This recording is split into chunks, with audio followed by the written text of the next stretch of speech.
Welcome to Real Time, the podcast for and about Canadian realtors, brought to you by the Canadian Real Estate Association, one of this country's largest single industry associations.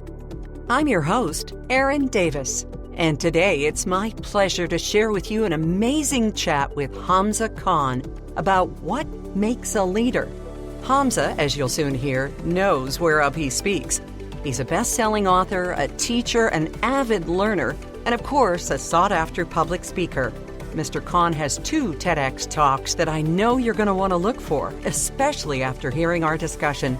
I can't stop thinking about some of the things we talk about today. Active inertia, eustress, and how your social media are all about give, and then ask. Hamza Khan joins Real Time to talk about what it means to be a great leader as the workplace and workforce continue to evolve. What do employees look for in leadership? How can those in charge pivot to thrive in the future of work?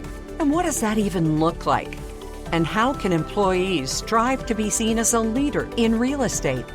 We've got a lot to cover, so buckle in and get set to take some mental notes from episode 23 of Real Time. Thank you so much for joining us here, Hamza. We are so excited to be listening to you and chatting with you. You're a celebrated thought leader who has spoken to hundreds of audiences globally about the future of work. And of course, you've written books on business resilience, even delivered a TEDx talk about the differences between management and leadership. Phew! All right. So Wow. How did you get here? Tell us a bit about your journey. Wow. First of all, thank you so much for having me on the podcast. I'm really excited. A little bit about my journey. I began my career working in the education space, specifically within student affairs, both at the University of Toronto and at Ryerson University. And those experiences then set me down the path of entrepreneurship. I created a boutique digital marketing agency that worked primarily in the education space as well. So I got to work with institutions outside of those 2 that I just named. And then that put the wind in my sails to start my current company, which is a soft skills training company known as Skills Camp. And throughout that journey, I've been very fortunate to do a lot of public speaking, to write 2 books, and to do considerable research on the future of work, where I'm now studying at Ryerson University. So I've come full circle in a sense. And Wow. I'm studying the future of work, specifically the relationship between organizational leadership and occupational burnout. Really interesting stuff. It is. And you've never stopped learning, which is also, it's a great message right off the top too. Yeah, thank you, Erin. I would describe myself as a lifelong learner. Yeah. How about the time you were an intern at Sony? That is a fascinating little beginning, as it were, and something that you saw that a lot of people didn't. Yeah, that was a really formative experience in my career. So one of the first jobs that I had while I was at university, studying at the University of Toronto, Scarborough, in my 4th year, I got an internship at Sony Music that was supposed to only span 3 months. Now, mind you, this was in 2007 at a very interesting time in our history. This was right before the 2008 financial crisis. Mm-hmm. And then at the same time, the music industry was going through considerable disruption. And I watched from the inside out as an intern, as a fly on the wall, as somebody who had access to all of the different conversations, as many as I could at the time, just hopping into meeting and talking to this person and that person. I got to watch from the inside as active inertia, the tendency to repeat tried and tested behaviors, even in response to dramatic environmental shifts. I watched how active inertia collapsed Sony Music Entertainment. I mean, this is a company that had to engage in layoff after layoff during the time that I was there. And what should have been a 3-month internship ended up spanning for more than a year, Erin. Actually, my boss pulled me aside and said, Hamza, I know you're only here for 3 months, but you might want to stick around. This is going to be like a compressed MBA for you. And it truly was, because I got to see again how Sony Music, but not just Sony Music, the entire industry responded to these external forces of volatility, uncertainty, complexity, and ambiguity. And it was a compressed MBA, an unforgettable rehearsal of the 4 stages of an organization's evolution. Every organization is introduced, it grows, it matures, but then it has to decide, is it going to renew or decline? And unfortunately, I hate to say it, Sony didn't renew itself in time. They eventually did, but it was quite a turbulent journey. And I consider myself very fortunate to have seen that from the inside and then taken those lessons with me throughout my career. I think often about this quote from Jack Welch, the ex-CEO and chairman of General Electric, which, interesting fact about them, they are the only company from the 1917 Fortune list which remains on the Fortune list today, the Fortune 500 list specifically. And I think it's because they've embodied the ethos that Jack put forward, which is change before you have to. And that's rooted in another one of his quotes that I think about often. He said that if the rate of change on the outside of the organization exceeds the rate of change on the inside, the end is near. As Jack Welch himself would say, prepare for when your leadership is challenged. And that really brings home the message that we're talking about today. And you've been quoted as saying that you sink to the level of training, preparation, and character with belief that another crisis will happen and more things will test you throughout your career. Can you explain what that means, sinking to the level of training, Hamza? Yeah, that's really interesting. I had a very vivid experience at the start of the pandemic. Like many people, I was afraid. I was spending time with my family, not sure how all of this was going to play out. And my father, God bless him, very hard worker, very resilient man, but he was terrified at the start of the pandemic.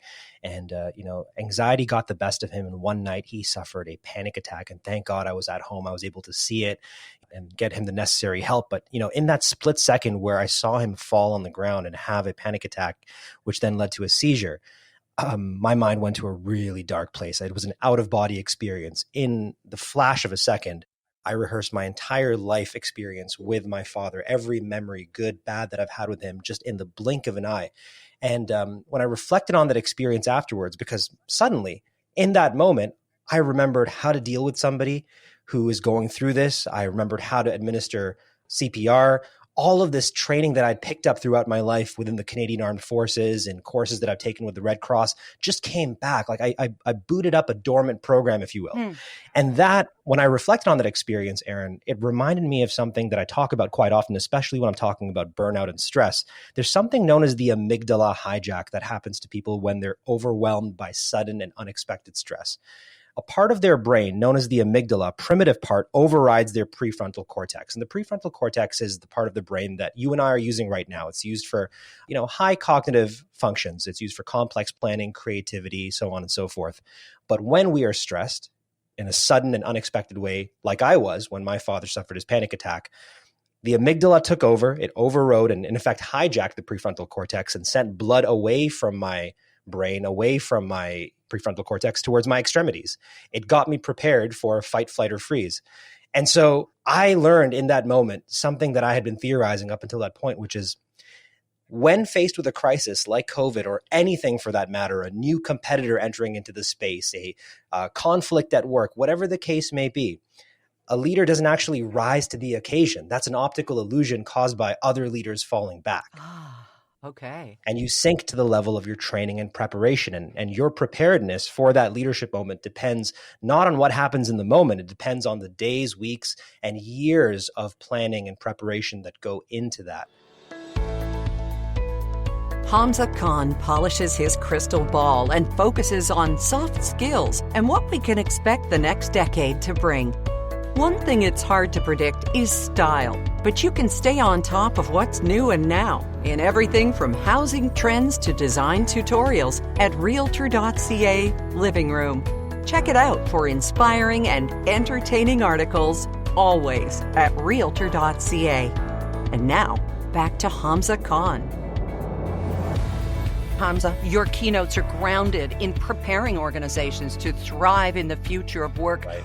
What does that future look like? Excellent question, Aaron. I appreciate you giving me the space, the platform to share these insights. Are you I published kidding? a book. We're so glad to have you here. Honestly, this is amazing. Sorry, go ahead. Oh, thank you. And I'm getting a little emotional thinking about that experience with my father, because that served as the impetus for me to then write my second book, Leadership Reinvented, a book that I immediately started writing after reflecting on that experience, because I thought to myself, wow, every leader in the world right now, government, nonprofit, or business leader, especially in the real estate world as well, every leader who is being forced to contend with the increased volatility, complexity, and ambiguity caused by COVID-19, this is a reflection of who they truly are, the actions that they're taking, the thoughts that they're having. This is their true leadership disposition, because they've all sank to the level of their training and preparation. Anyways, that experience inspired me to write Leadership Reinvented, which is about being distinctly human in the future of work, of leaning into the things that can't be easily distilled down to binary code, the things that can't be reduced to ones and zeros. And I believe that in the future of work, the things that are going to be done by human beings are going to be those that can't be done by machines. And so the future of work, like I said, looks distinctly human. By 2030, Deloitte estimates that 70% of the workforce as we know it will be disrupted by technology.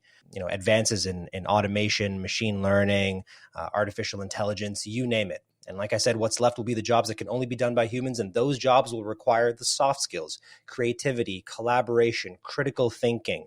So to anyone listening to this, get bullish on the soft skills, because by 2030, there's a good chance that you're going to be forced to rethink your entire career game plan. And I promise you that what's going to be left are going to be the things that make you, the things that make us human. Yeah. And the job of leaders is going to be, if I understand your message correctly, taking care of their people, enhancing the human resistance to creating leaders.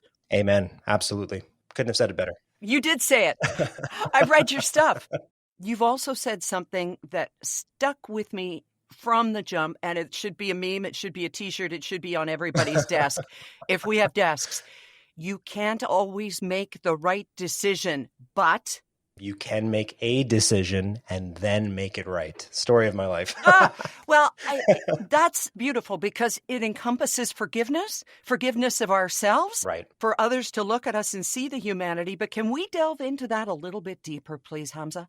Yeah, certainly. I mean, we can't always make the right decision, but we can make decisions and then make them right. And, especially when we're talking about the future of work and being prepared for those leadership moments, the key is to just keep on moving, keep moving forward, and keep striving to reach that fourth point in the evolution of an organization. And, have the necessary training and preparation so that when you are faced with the turbulence, the stress of that decision, the decision between renewal and declining, that you sink to the level of training and preparation that results in you automatically engaging in the behavior that will lead to the organization renewing itself. And it's a messy process. We can't get it right. You can plan as much as you want. You can forecast as much as you want. At the end of the day, it's still you, it's still your colleagues, it's still the organization that has to go through the process and take the actions. And you're going to misstep along the way, but that's part of the process. That's part of the journey. I think the time in this case, though, time is seen as a luxury when it comes to making things right that perhaps was not the right decision to begin with. Mm-hmm. You've got to be given that time. It's a necessity and not a luxury.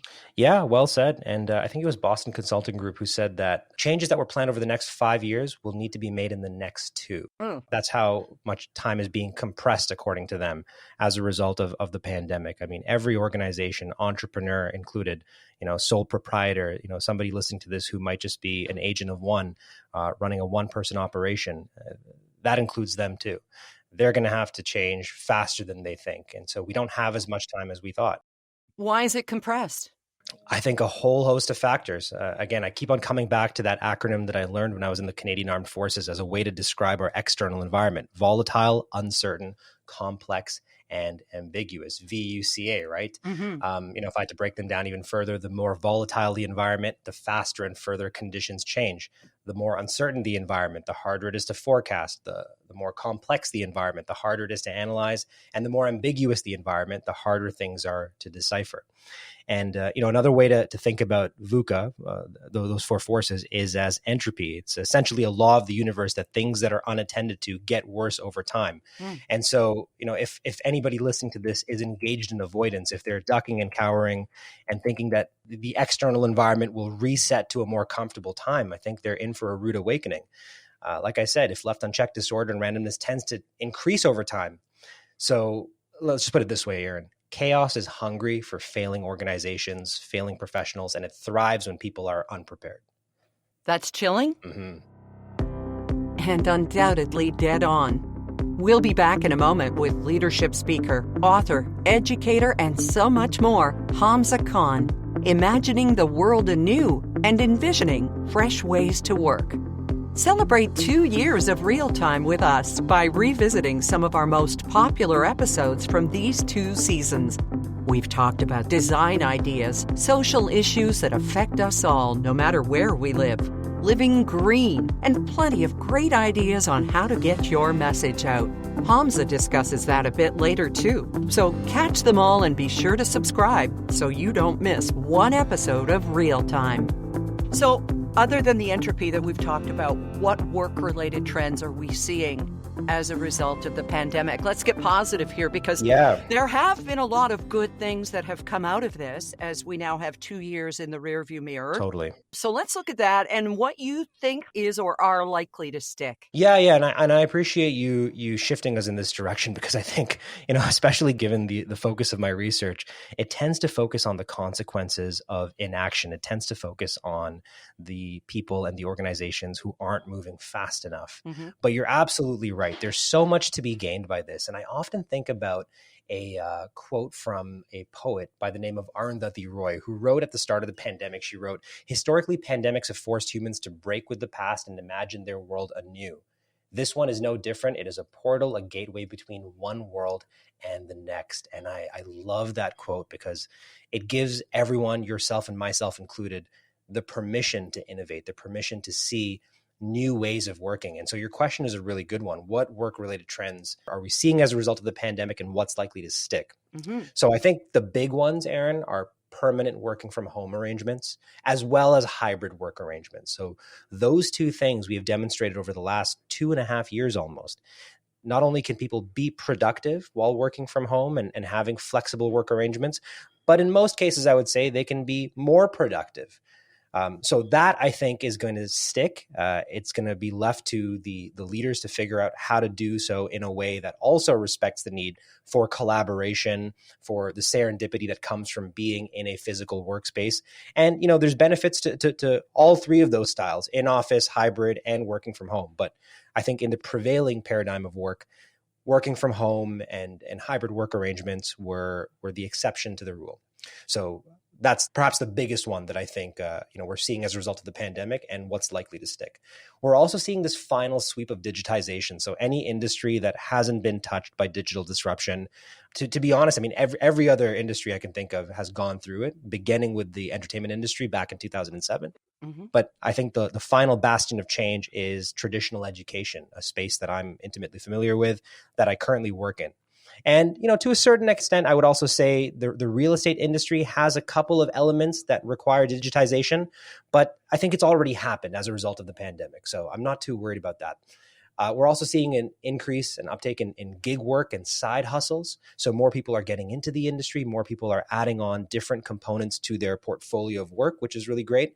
The one that gets me really happy, or the two that get me really happy, Erin, are a reprioritization of well-being at all levels. I get really happy about that. People taking the opportunity to step back and reflect on where the imbalance in their life occurs, or maybe present, and thinking about well-being in a more holistic way, not just physical well-being, but also mental, emotional, and spiritual well-being. So that's been really cool to see.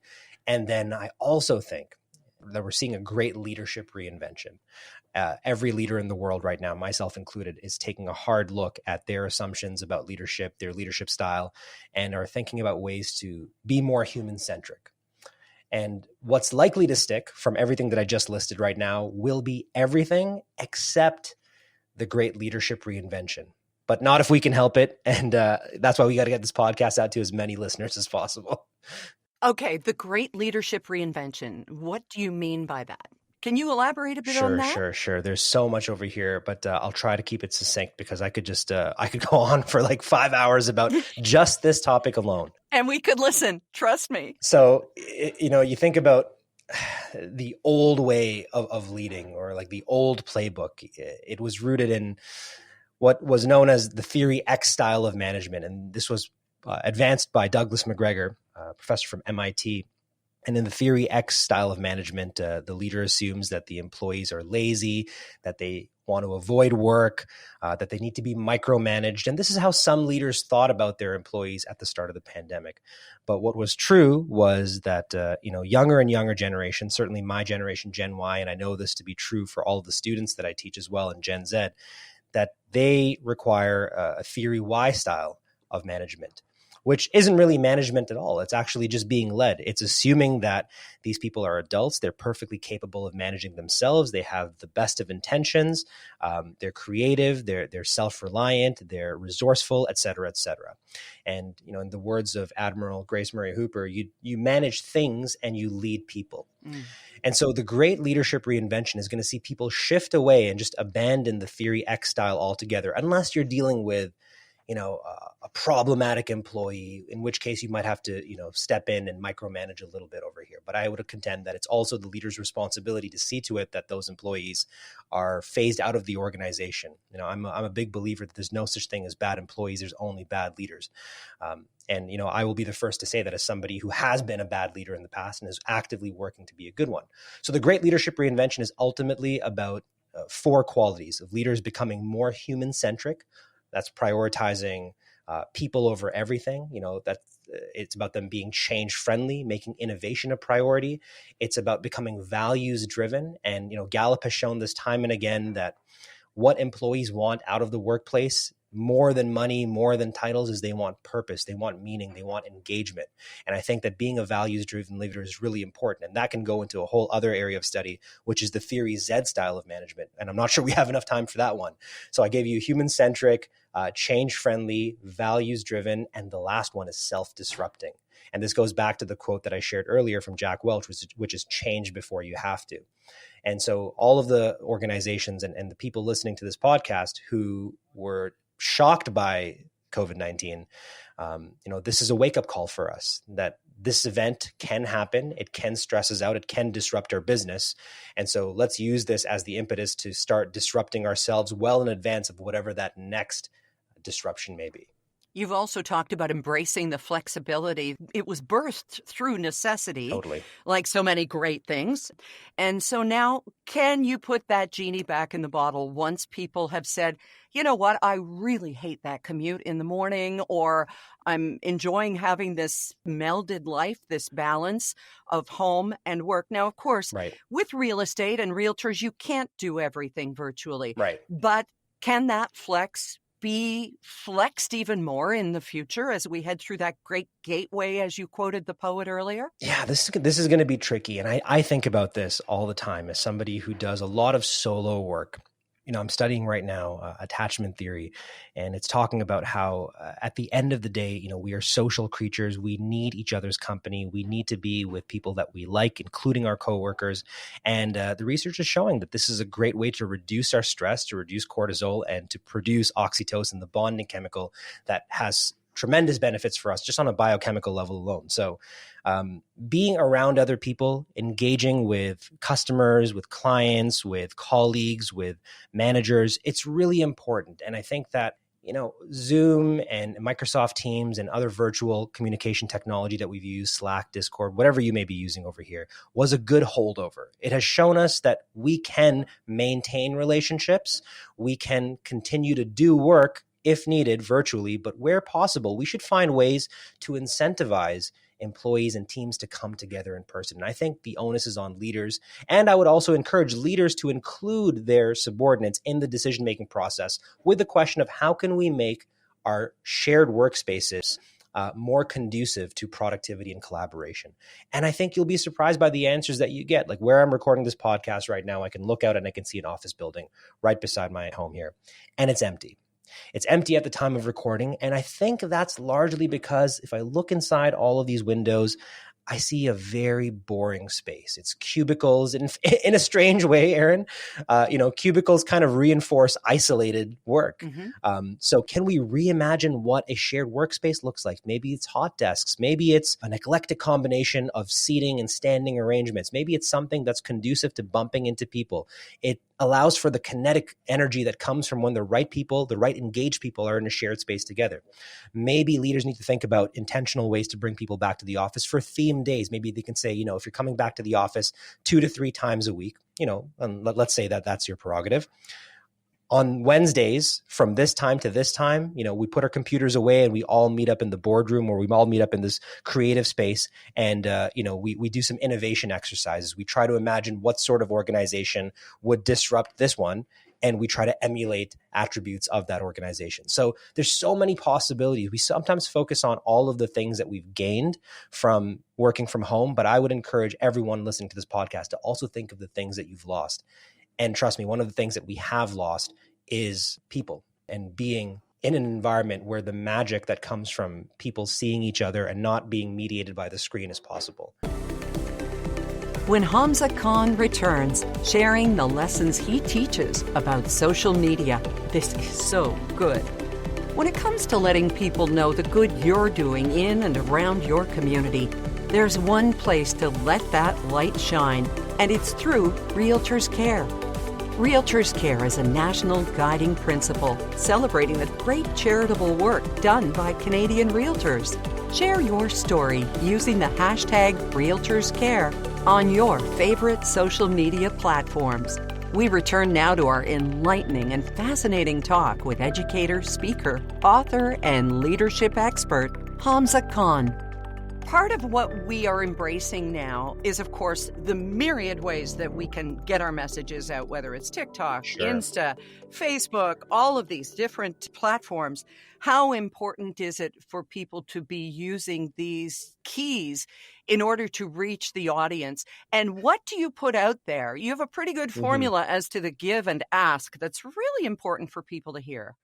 Well, one thing I should mention is that I'm also an educator teaching at Ryerson University. And prior to that, I was one of the founding members of Seneca College's social media certificate program, which was the first in the country. And I'm really proud of that. And I teach social media classes. And it's a really interesting class because, it transcends the technology itself. And, it has less to do with the individual platforms like Instagram and TikTok and more to do with branding, marketing, and communications as disciplines. And I assure all of the students, and I want to give the same assurance to all the listeners today, that being effective online in terms of branding yourself, in terms of using social media to get your business out there, comes down to these 4 words: do things, tell people. It's really that simple. Do things, tell people, and you're already doing incredible things. The business that you're running, the sales that you're making, the testimonials that you're acquiring, the connections that you're fostering, the events that you're volunteering at, your presence in the community. You're doing these things, but now you have to let people know, because this is where our market has gone. And at least for the last 10 years, certainly I would argue even longer than that, there's been a gradual shift to people living their life offline to living it online, to the extent that now we're having conversations about we're going to go fully online with the metaverse. I don't know how we're going to eat in the metaverse. So I think we're going to have to, come back out of our virtual reality from time to time to perform some very basic bodily functions, if you will. But the point remains that the audience's expectations and behaviors have shifted to spend increasingly more time online. The last time I checked, Gen Z is spending something like 15 to 17 hours a day connected to the internet. And so this is where our audience is. If this is where our future customers are going to be, then the onus is on us to present ourselves in a way that is memorable, that we're top of mind when it comes to this generation, and I would include myself as well, in that to make decisions about buying a home, about renting, whatever the case may be, about getting a mortgage, all of that. So there's a couple of things that you can do to create an effective personal brand online. Again, and they all fall within the do things, tell people model. The first thing that you can do is share testimonials that you're getting from the different clients that you're working with. Ask for them. If you've done a really good job with a particular client, ask them to write you a Google review. That'll go a long way towards increasing your searchability. You can also take that Google review and turn it into an Instagram quote and share that. You could also perhaps even record them if they'd like, talking about what it is that you did for them and how hands-on you were and what the experience of working with you was like. And that can serve as some social proof that you can broadcast across your social media. You can then also ask for warm introductions via social media. I've seen a couple of realtors do an exceptional job of giving resources and information generously. So I'm in the process right now of buying a home. And I'm working right now with a realtor who I followed for a number of years and didn't do any business with, but they were so great in terms of providing education. And it was very, what's the word I want to say? I don't want to say it was easy, because as a social media user and a content creator myself, I know how much work goes into this. But they seem to have found their groove with producing, their Monday tips and, providing ebooks that I can download and a whole manner of things. So do that. And I would say, what should govern all of this, the sharing of testimonials, asking for warm introductions, giving resources and information generously, just be a mensch. Try to be helpful, try to be useful to your community. And, you give, and then you can make that ask. And I think a lot of people make the mistake of jumping onto social media or creating a website and making the ask right away, but you actually have to earn the trust of your audience first. And I think that this real estate agent did a phenomenal job of earning my trust over years of nurturing me in their funnel. That's amazing. Build the bond without necessarily being on topic, but on brand and playing the long game. It is a long haul. Playing the long game. And actually earlier today, Aaron, I was looking at another one of my friends who is running a fantastic real estate account on Instagram. They were talking about their experiences of going through a pregnancy. And you might think, listening to this, like, what does, being pregnant and sharing that have to do with my business? Well, it creates a bond. Yep. It humanizes you. It makes your story very compelling. In 1927, a doctor by the name of Dr. Bluma Zygarnik advanced this theory known as the Zygarnik effect that states that humans are irritated by unfinished tasks. And I think that this can also apply to social media. If I'm invested in your story, I'm more likely to continue to follow your story until it reaches its resolution. And by simply engaging with one piece of your content, that's all I need. If I just for the first time see your post about you going through your motherhood journey, I want to know what's going to happen next because I'm invested at a subconscious level. I want to see this through until the child is born. But then I'm not going to stop at the child being born. I actually want to follow through the child's evolution and development. But throughout that entire process of you sharing, you can definitely weave in elements about your work. You can, even if you don't want to talk about your work at all, if I'm curious enough, I will actually click on your bio and then I'll see, oh, wow, you're an agent. Okay, if I go on your website, you're offering this webinar series that I can attend. Fantastic. It's free of charge. Next thing you know, something will click. I'm looking for an open house. And then I remember what's top of mind for me is that you shared on your Instagram story or on TikTok that there's an open house coming up this Saturday. So that's how sort of the new sales funnel looks like in this digital world. And as my mentor, Valerie Geller, who is an amazing broadcast journalist and teacher of broadcasters, this tidbit is be personal, but not private. And there is a line in there and it's brilliant. Be personal, not private. I love that. Yeah, she's great. Is there a telltale sign in the online world, Hamza, that tells you that's a good leader? That's tough, right? Because it really depends. I'm thinking about this especially in the context of some of the listeners of this podcast are sole proprietors. Others are organizational leaders, and especially online, trust, leadership, and authority are tightly grouped together. Be ridiculously helpful. I can't stress that enough. I think that everyone, regardless of what you do for a living, just if you strive to be genuinely helpful, that is going to take care of all of your other success metrics, because the natural byproduct of being ridiculously helpful is all of the success that comes with it. I would advocate that, the best leaders that I see out there are ones who are genuinely helpful and actively helpful for that matter. Yeah. You've said that there are two kinds of marketers, pull marketing and push marketing. Can you tell us what that's about? Yeah, sure. So the push marketers, you know them, and you've probably unsubscribed from their newsletters, and you've probably muted them on social media. They're annoying. They're in your face. They're human pop-ups, if you will. God bless them. They're trying their best. I understand. But, maybe if you are a push marketer listening to this, let me tell you very respectfully that you might be annoying your audience. What you want to do instead is become a pull marketer. Again, provide value. Solve a problem for your audience. Help them do something better, faster, or cheaper. If at the very least, help them do something better, faster, or cheaper. And if you do this enough, if you do it consistently, if you do it actively, and if you do it with good intentions, eventually what's going to happen is you are going to pull people towards you. You are going to be top of mind for them. You are going to be unforgettable. I'm a very good example of this. The agent that I defaulted to when it came time for me to make the decision about who I want to work with to go through this process of buying a home was the one who earned my attention over this long funnel.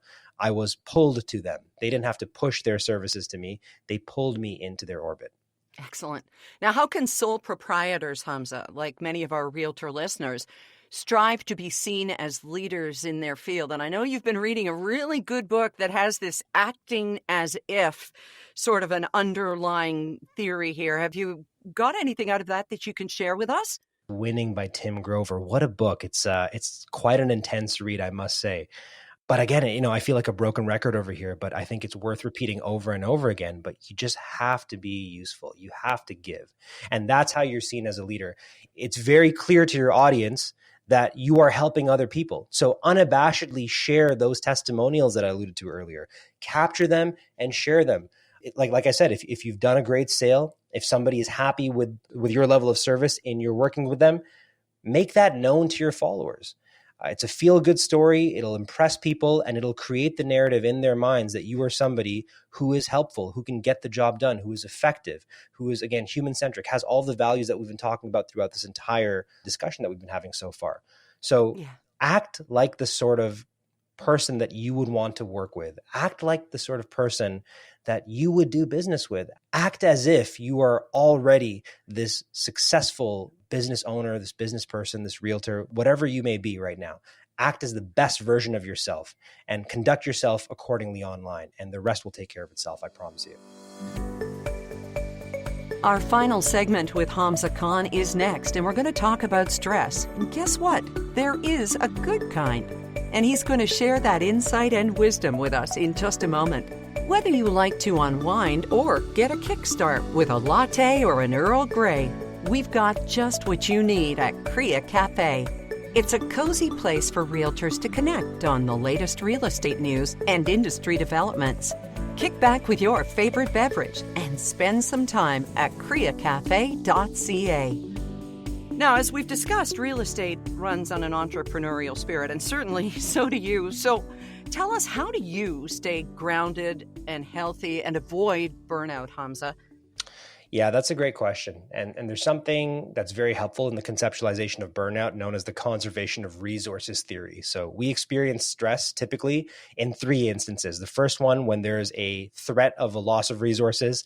The second, when there's an actual net loss of resources. And the third, when there's a lack of gained resources following the spending of resources. And, I'm not just talking about money. I'm also talking about time, energy, and attention. So it's really important for entrepreneurs and people with an entrepreneurial spirit to do two things. And there's so many I can give you, but I think that the chief among them are to assemble boundaries and to guard your precious resources, to guard your time, to guard your energy, to guard your attention. So, one way to guard your time, for instance, is by putting non-negotiables in your calendar. Let's say that it's really important for you to replenish your energy by working out in the day. Well, don't leave that to chance. Don't let it be something that is occasional. Make it likely, make it consistent. Put it in your calendar every morning from 8 a.m. to 9 a.m. I'm going to work out. Fantastic. If you find yourself consistently pushing off lunches, well, put them in your calendar the same way that you would reflect a meeting in your calendar or a showing in your calendar. Put in from 12 to 1 every single day. I'm going to eat lunch, and I'm not going to do any work while I'm eating lunch because that's just working while eating.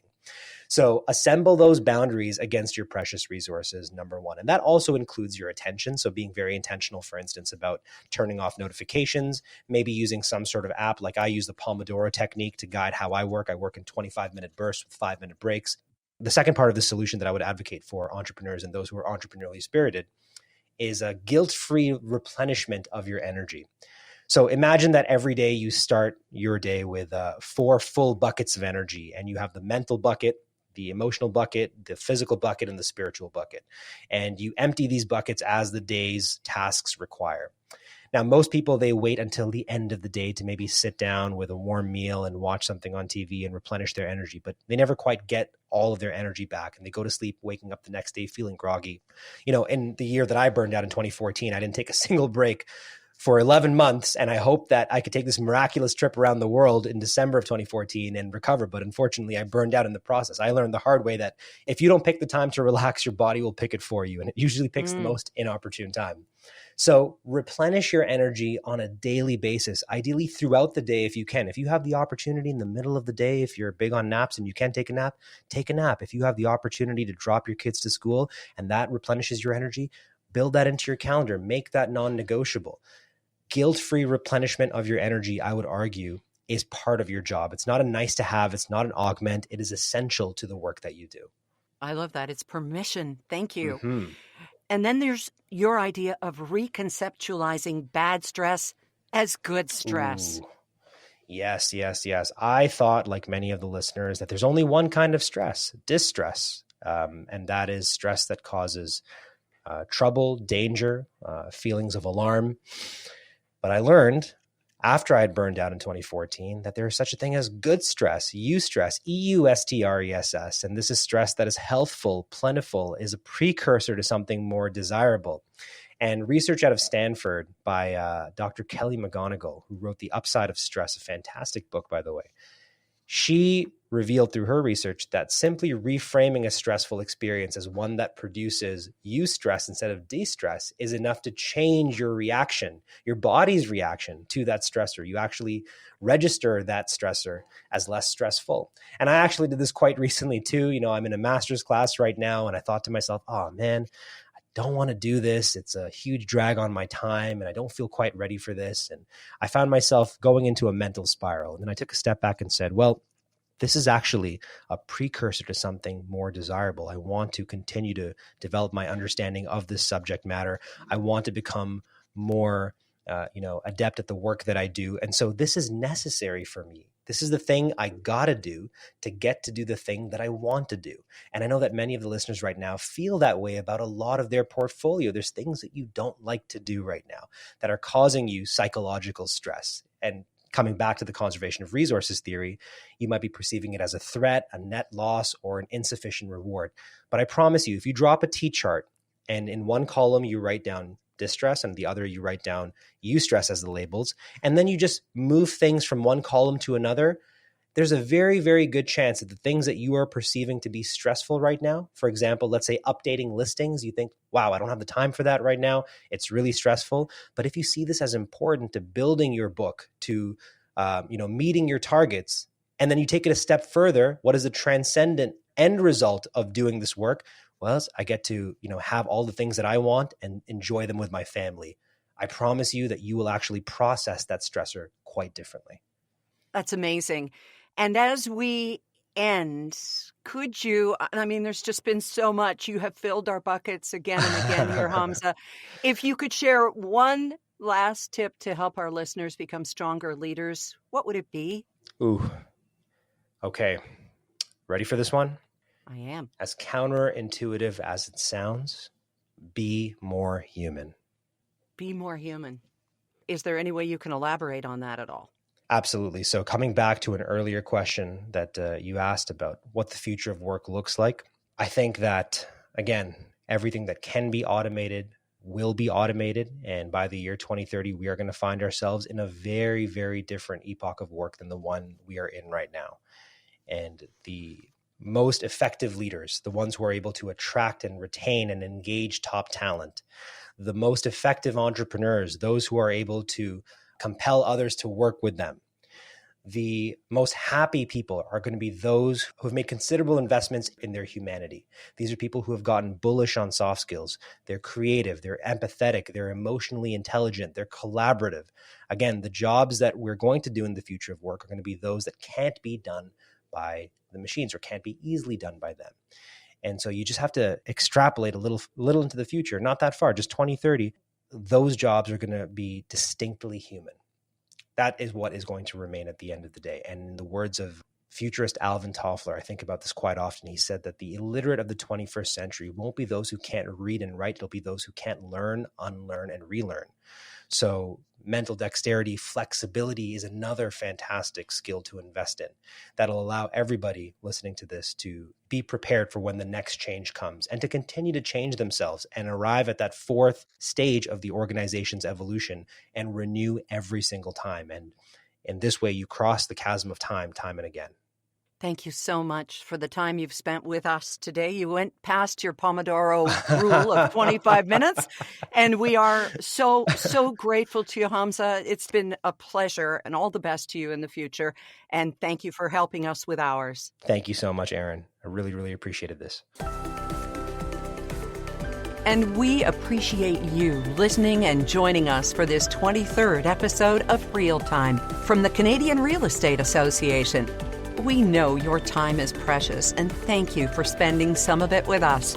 On our next episode, we'll keep our eyes on the road ahead with an expert on AI and the future of work, Sinead Bovell.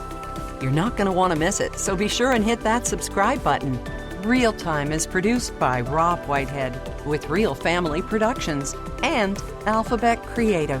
I'm Erin Davis, and we'll talk to you here next time on Real Time.